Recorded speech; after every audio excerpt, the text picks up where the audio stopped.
4, so we're going to go ahead and get started. I want to introduce Jane Vivala. Many of you have met Jane. Of course, I'm Dr. Back. Jane is one of our super duper research librarians in the Hinkle Library here on campus. She's a wonderful, wonderful resource for you, both in terms of the assignment that you're going to be doing for our class that's due, and I'll talk about that in just a second, but also for any of your research papers, your individual article assignments, or anything else that you need to find in terms of the online databases and anything. I know how hot it is. I appreciate you're here this afternoon. We want to try to get you in, get everything you need, and then get you out, okay? So I realize that everybody is perspiring at this point. So this afternoon, past that point, this afternoon, a couple of updates for you. I just talked to Professor Tuzolino, who was with you last week. Diane Tuzolino, her office is upstairs on the 3rd floor, and she's the one that's helping to coordinate all the e-portfolios. As of about 3 o'clock this afternoon, 51% of you have e-portfolios up and functioning and ready to go. And 33% of you have e-portfolios up, but they're not working quite properly yet, so you need to touch base with her. And then 16% of you haven't started yet. Okay, and you know who you are, so we don't need to go there. These are due in functioning order by midnight tonight. So she's been going through trying to check and see who's up, who needs help, who doesn't. It is your responsibility to make sure that your e-portfolio is up and that the links are working. If you have any questions, stop in to see Professor Tuzolino on the 3rd floor or send her an email. Okay, she's your best resource for all of that. Now, let me go back real quick and just remind you, we talked about this week 1 when Professor STABA was in here. We will be grading everything this year in the e-portfolio only. So you do not have to submit anything into Blackboard. Everything's going to go into the e-portfolio. So technically speaking, including the assignment I'm going to give you today, it's not due until December the 11th, which is the day you submit your e-portfolio. Okay? Now, our recommendation to you is that you do these as we move along so you don't get behind. Okay? Because then they're going to start to snowball, because you're going to have about 14 of them by December the 11th when they're all due. Okay?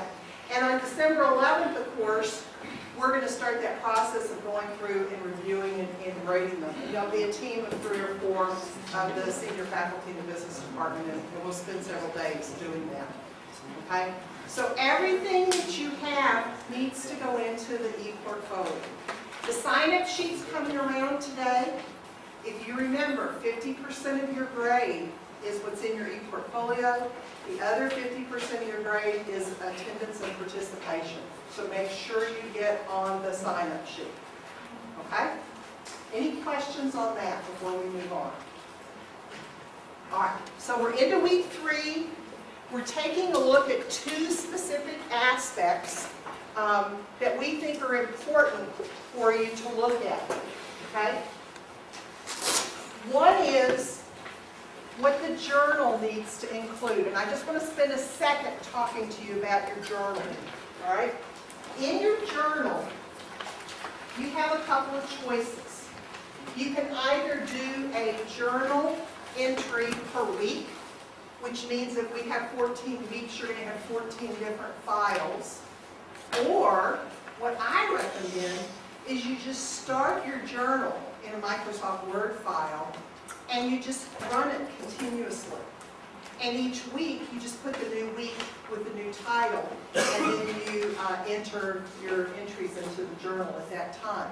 So you're going to enter a file in under that weekly journal requirements. Now, you probably don't have anything in there, but you're still going to start that file, start that process. And then you will notice on the handout that I gave you, and also up on Blackboard for you, are specific journal prompts or journal questions. And this week we're talking about the value of professional development to you. Why is it so important? Okay? Next week, I believe Professor Stolberg's going to be here. Tom Stolberg will be here. And he'll be talking about helping you set up being part of a professional meeting in that whole process. Okay? And then we go on from there. But literally, your portfolio is going to include your journal postings. It's going to include your specific assignments, and the one from today will be your first specific assignment, week 3. Okay, and if you remember, we gave you a handout, and also up on Blackboard is a list of which weeks have assignments, and I think there were 5 of them, if not that many. Okay, that's going to go in that section. And then you're going to have a summary section where you're going to talk about what you've learned and what your takeaways are, and then you're going to do an evaluation of your learning experience at the end. And that basically is going to be what's included in your e-portfolio. So today, what we're talking about is that part B, under the specific assignments. And your week 3, where we're talking about professional development, is going to be your first specific assignment. Okay? Sorry, I'm talking back and forth here. So, we're going to take a look at the role of professional development in your career development. And then Jane's also going to help us take a look at the aspects of the resources in terms of written communications. Most all of you have been exposed now to our library guides, our live guides that are up on the library site, so we're going to take a look at those as well too. So, I passed out to you this one-page white sheet. This is your assignment for this week. Okay? And you'll notice that I have on here that it's due Wednesday, December the 11th. Yes. Okay? You do not turn this in hard copy. You do not have to put this in Blackboard. You put it in the e-portfolio. That's the only place it goes. Okay, so I won't see it until December the 11th or December the 12th when you start grading, please. All right? Here's the requirement. It's pretty simple. I want to see a one-page, 250-word or less summary that focuses on the benefits of experiencing a professional development seminar, such as this one. Now, many of you have gone through training courses.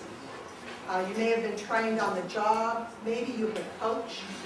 Maybe you served as a coach. Maybe you had a mentor. Maybe you're serving as a mentor. Those are all professional development experiences. Okay? So we want you to take a look at what's available in the research, and in a second Jane's going to talk about that in a little bit more detail and give you some really good websites that you could go to start to look at that. Maybe you want to go take a look at some other colleges and universities and what they're doing in terms of professional development for their junior and senior level students that are getting ready to go out into the whatever business field it is. Okay? I want you to have a minimum of 5 citations in your paper. I want you to use your APA style format for that.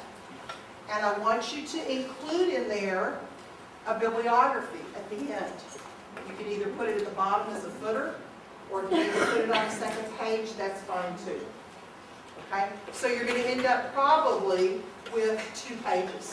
A page for your summary and then a page for your sources. Questions? Yes, Brenda. How many different sources do we have? At least 5.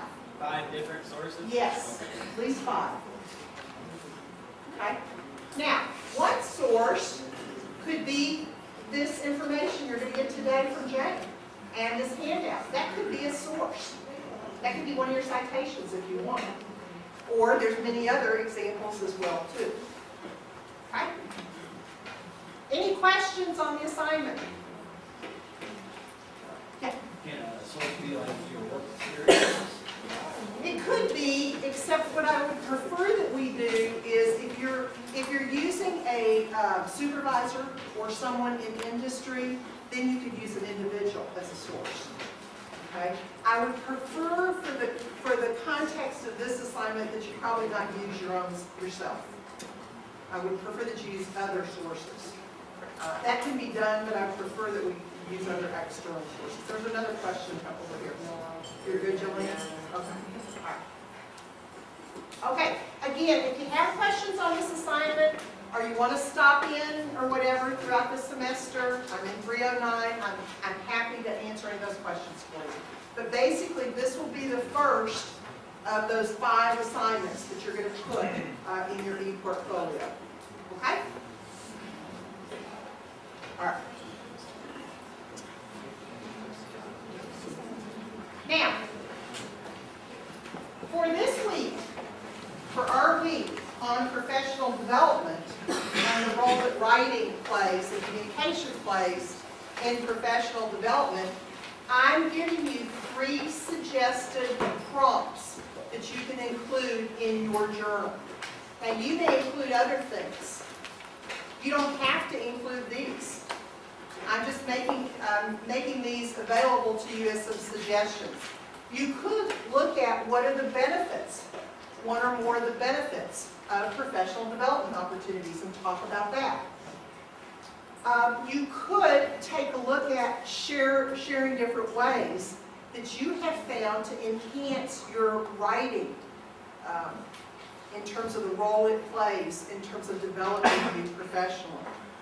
And you might also include other questions that you have about professional development or professional business writing. And saying, I don't have any questions is not a good response. Everybody always has at least one question. So you might not want to use that one if you don't have that one. Yes, Lucas? Are these suggestions on Blackboard? Yes. Okay. This sheet is up on Blackboard and the prompts are up on Blackboard. Yeah. And the PowerPoint's up on Blackboard as well too. This whole PowerPoint is up. Okay? So each week, starting today, every professor that's in here with you is going to share some suggested journal prompts. If they don't, ask them for them. Okay? Yes? When we are doing the journals, do you want us to do like number them? You can. If you want to. Or it can be free flow if you want to do that. Now remember what Ms. STABA told y'all the first week. We are not going to grade for grammar or punctuations. This is a journal. Okay? So we want it more extemporaneous, more free flowing. But if you want to put numbers, if you want to organize it, if you want to use bullets, if you want to use a narrative paragraphs, however you want to do that. Okay? We're not going to be grading on the format of the journal. We're going to be grading on the content. Okay? So we're looking for content. An A journal this week is I'm going to be able to look at that and tell what you think you really learned about professional development or about writing in your own professional development. That's what I'm going to look for. If you could tell me that in 1 or 2 paragraphs, that's what I'm looking for. Okay? All right. Any other questions on the journal entry for this week? Super. We're almost there. So, the other resource that you have is I asked you to pick up a copy of this resource book, this manual, which is down in Mrs. Crello's office. And if you don't have one, stop by and there's one there for everybody. She'll have you sign your name that you received one. I'm not going to spend your valuable time this afternoon going through all of this, but I want to hit a couple highlights for you. Okay? This is a great source for those of you who need any help with APA-style writing. Let's say you were really good with MLA, but you're not familiar with APA. This is a great opportunity. Why do we use APA-style writing? Anybody know? It's a standard format accepted in business, in industry, and in the social sciences. And APA stands for the American Psychological Association. So it actually came out of the sociology and psychology fields originally. But this was adopted in business and industry many, many years ago. Okay? This is the standard in the industry. So you're going to see that I've included in this resource booklet for you examples, formats for table of contents and figures and appendices. How you need to set up your bibliography. Hold on just a second, Jim. How you want to search for doing different kinds of references. references. Okay? We're going to show you this afternoon too on the LibGuide where to find this as well on our library site. There's some samples of former students that had exemplary papers or case studies that I've also put in there for you as well, so you can start to see what those might look like. And then there's a set of resources and references in the back for you to use as well too. Jim? What is the main difference between using APA and MLA? I've been meaning to ask that for a while. It's a style difference in terms of how they order the words, what gets capitalized, what gets italicized, what gets indented. Okay? MLA is more of an English background, comes out of the writing fields. Okay? And so it was used in the early days in undergraduate classes. Like when I was taught how to write in Comp 1503 many moons ago, we learned MLA. And then when I moved over into business school and over to the psychology department, then I learned APA. Okay? And that was many years ago. Okay? And so then when I was out in business and industry, it's all APA. Thank you. Yeah. Now, here's the other thing. You're going to probably have some faculty that are sticklers. And I just have to say this, because I'm not one of these sticklers. But you're going to have some faculty that are sticklers about using the 6th edition of APA. Okay? Here's what's important to me. What is important to me is that you learn how to do an in-text citation, which is an APA format, which is as simple as the last name of the author with a comma and the date, the year that it's published. That's what I want to see. I don't care about ISBN numbers or websites, or I don't need all of that other stuff. Now, you may be in other classes, and you need to ask those professors, what format do you want me to use? But for the purpose of this, what I'm more interested in is in you learning how to do those in-text citations. Okay? All right, so this is a source, and it's something that hopefully you'll use throughout the semester. What's on page 8? Oh, yes, thank you. Page 8 in your manual. I forgot. Jane was kind enough to include all of this. The 4-color page, it's in your manual.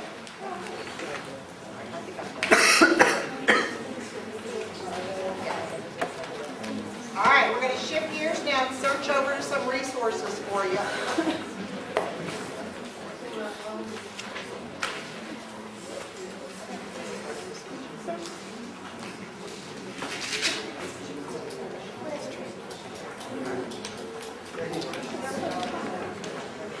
Okay. Thank you. Once again, I know many of you have been in these classes with Dr. Mack, and we're going to direct you to a LibGuide for this class. Many of the resources are going to be the same on all of the business and marketing LibGuides, but it's just easier for you to consolidate your efforts and find what you need for your class in one spot. You're free, of course, to wade through all of the 50 databases that we have and go through all of this information on your own. But for the purposes of our time limits, we're going to take you right to the LibGuide. Once again, it's at the bottom of the library's page. And what subject area are we in? Business. There we go. Business management. And there it is. It's the Professional Business Seminar Guide. Click on that, and for those of you who are familiar with these, you know how they work. Much of the information that I've included on this little sheet, you'll see again at this LibGuide. First of all, the first tab is finding articles. You're looking for published articles, perhaps, from professional journals and magazines, where people are writing about professional business seminars and their benefits. I've given you a couple keywords to play around with on this handout, and right here, some of these search terms that you can search the databases for appropriate information and for articles. I've also listed on the left several databases that we buy magazines and journals that are appropriate for you to answer these kinds of research questions. Business Source Complete, ProQuest, Academic Search Complete, Professional Development Collection, Business Insights Essentials is excellent maybe later on for company information.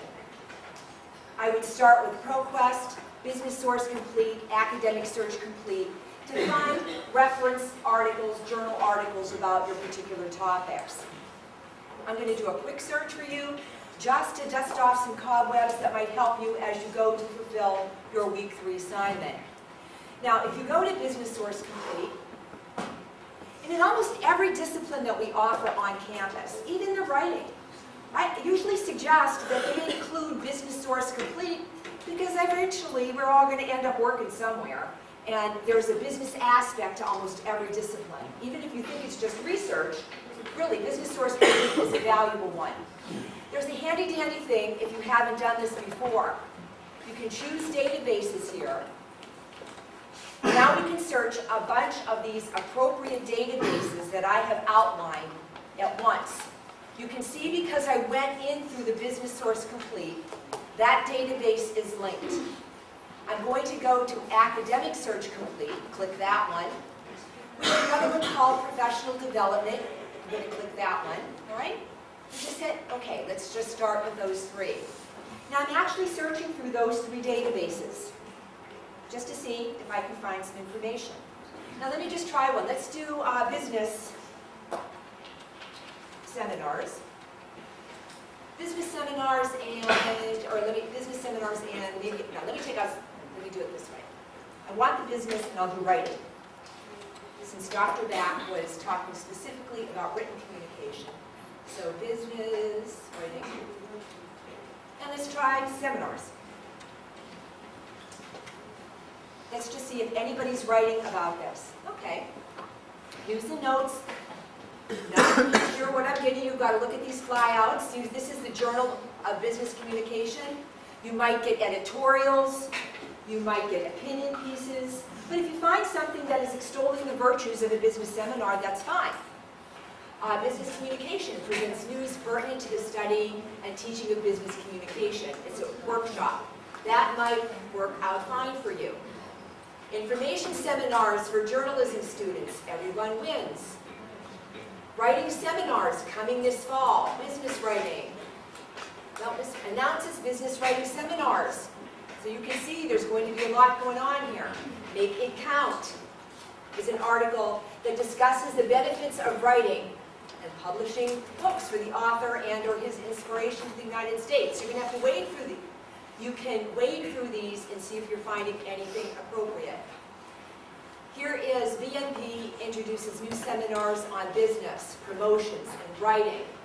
Promotional writing skills offered by BNP. Writing it right. This article is discussing information on seminars offered by the New York City-based American Management Association on business-related writing. So as you go through these databases, you're going to get a lot of articles about people who are writing on various aspects, okay? If you choose an article, let's do this one, Making It Right. You can view it as a web page, view it as PDF, you all know that. Writing It Right. They offer a Cite tab. If you're not familiar with that, here is the APA. Very, very simple. Do we have an author for this one? Can you read this? Is there an author for this article? No. What's the title of the article? When was it published? What's the title of the journal it's in? Volume. Volume. Issue. Yeah, notice the funky, silly nonsense. I'm sorry, but this drives me nuts. That APA, which I think they do so they garner business for themselves, American Psychological Association. Anyway, you can see that the volume is italicized, but the issue is not, and it's in parentheses, and it's going to be on page 12. So you'll have to double check these. Some of them might be correct, some of them maybe not, but they do kind of give you a guide for that when you're looking for your articles. Try some different, you can do, for example, what do they do? Business, professional development, seminars, and benefits. You can do different things like that. But I know I'm not going to go through all of these. I'm going to save time. I'll let you play around with some of those appropriate keywords. going through the databases. We have the handout that I gave you right here. The colored one is available if you should lose it as a PDF. And if you look at this little handout, you will see that I followed exactly the criteria for week 3. I found 5 separate articles. My APA list of work cited is on the back. I have summaries of those articles in various places. The top, side, 1, 2, 3, 4, where's my 5th one? Where's my 5th one? Anyway, but I found 5 different citations, all extolling the virtues of professional development seminars, and just provided it and presented it as your handout.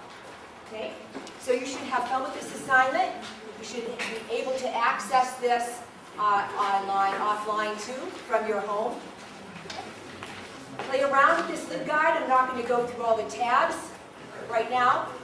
We have career sites. These are some great sites for you to look on your careers for your APA citations. Once again, you all know we go first to the Diane Hacker's APA site.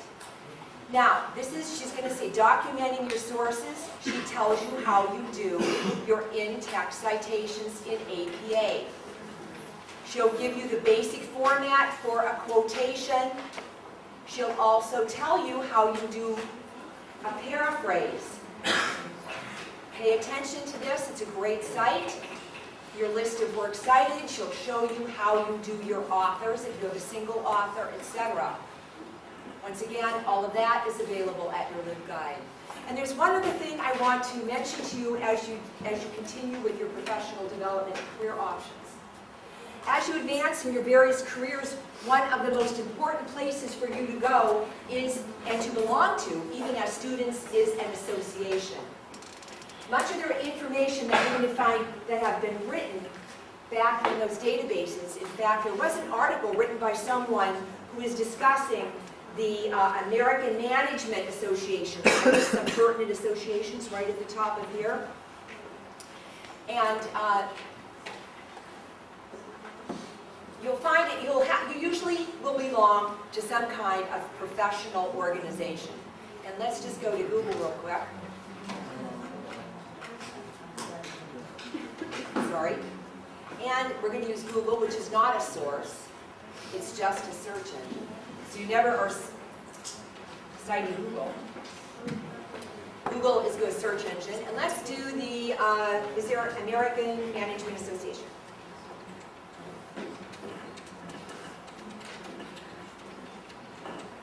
If you type in, for example, building construction associations, you'll get a list of all the pertinent associations. I belong to 3 library associations, 3 or 4 library associations. And there you're going to see it. There's the American Management Association. They have a trademark. And what is their first link? Seminars. This is where the information that is predominantly being published is by people in the field, working in the field, discussing research with their colleagues via an association. You belong to the association and you get all kinds of materials. They'll give you books. This is from the American Library Association that I belong to. They're going to set you up with all kinds of seminars. They'll help you with funding, etc., etc. So once you look at these, you can see that the seminars that are being offered, just by going to events, membership, their advantage, play around with them. Some of their articles and white papers, you're going to get some of their current research. If it's an industry, construction, they'll give you best practices, etc. And here are a list of seminars right here. Analytical skills, business analysis, business writing, communication skills, customer service. It's not going to end. So you may as well learn it now so you'll have a heads up and you won't have to attend these when you're trying to have a job and have fun. So any questions for me? I just have one other suggestion Yes, to add on to please. what Jane's saying. We have a number of student leaders in this room right now that are either leaders of various student organizations or involved in student organizations those organizations, many of those organizations have publications.